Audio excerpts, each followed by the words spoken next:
नमस्कार दोस्तों, आज हम जानेंगे अष्टावक्र गीता के बारे में। आपने नाम सुना होगा। इससे पहले हमने चर्चा की थी गीता के बारे में, श्रीमद् भगवत गीता के बारे में और श्रीमद् भागवत महापुराण के बारे में। आज हम जानेंगे अष्टावक्र गीता के बारे में। काफ़ी दोस्तों का, जानकारों का फ़ोन आया, मैसेज आए कि अष्टावक्र गीता के बारे में भी थोड़ा बताइए। हम सोचते हैं कि गीता और अष्टावक्र गीता एक ही है। तो देखिए, अष्टावक्र जो गीता है उसके अंदर अष्टावक्र और राजा जनक का संवाद है। और इस अष्टावक्र गीता में 20 अध्याय हैं और 303 श्लोक हैं।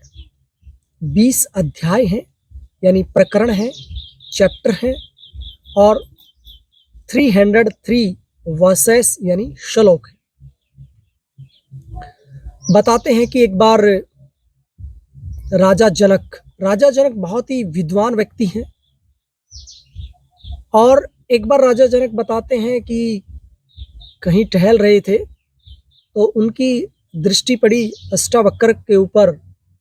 तो वो अष्टावक्र को जान नहीं पाए और उनके मन में सवाल हैं, वो अष्टावक्र के प्रति ठीक नहीं थे। अष्टावक्र ने उनको कहा कि राजा, मैं जान गया हूँ आप क्या जानना चाहते हैं और आप मेरे इस 8 जगह से टेढ़े हुए शरीर को देख रहे हैं। यानी जो अष्टावक्र हैं उनका जो शरीर है वो 8 जगह से उसमें करव पड़े हुए थे, यानी 8 जगह से वो टेढ़ा था, इसलिए ही उनका नाम अष्टावक्र पड़ा। तो राजा जनक को वो बताते हैं अष्टावक्र जी कि आप इस पंच भौतिक शरीर को देख के ये मत समझिए कि मुझे ज्ञान नहीं है, मुझे जानकारी नहीं है। ये पंच भौतिक शरीर टेढ़ा हो सकता है, 8 जगह से टेढ़ा मेढ़ा हो सकता है, लेकिन इसके अंदर जो आत्मा है वो बिल्कुल सीधी है। साथ ही जैसे नदी जो चलती है वो टेढ़ी मेढ़ी चलती है, लेकिन पानी सीधा होता है।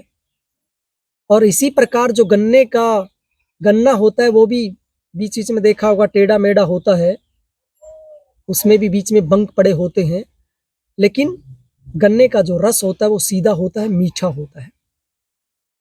इसके बाद राजा जनक है वो अष्टावक्र जी को अपना गुरु धारण कर लेते हैं और पात्र की योग्यता को देखते हुए अष्टावक्र जी भी उनको अपना शिष्य बना लेते हैं। इसके बाद जो अष्टावक्र गीता शुरू होती है, तो पहले अध्याय का पहला ही श्लोक है, बहुत ही फेमस है श्लोक है ये। तो वो क्या श्लोक है? कथम ज्ञानम वापैनोति, कथम मुक्ति भविष्यति, वैराग्यम च कथम प्राप्तम एतत् ब्रूहि मम प्रभो। अष्टावक्र जी कहते हैं, प्रभु मुझे बताइए कि मुक्ति कैसे मिलती है, ज्ञान कैसे प्राप्त होता है और वैराग्य कैसे प्राप्त होगा।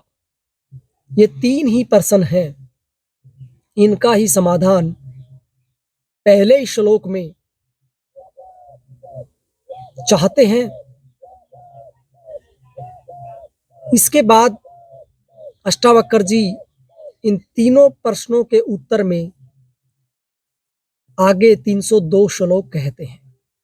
एक श्लोक ये हो गया और इसी श्लोक में सीधे 3 प्रश्न पूछे गए हैं राजा जनक के द्वारा कि ज्ञान कैसे प्राप्त होता है, मुक्ति कैसे मिलती है और वैराग्य कैसे होता है।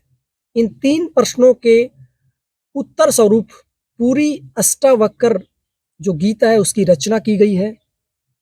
इन 3 प्रश्नों का समाधान इस संपूर्ण अष्टावक्र गीता में बताया गया है। तो ये सामान्य परिचय है अष्टावक्र गीता का। आज के लिए इतना ही। आप सबका धन्यवाद।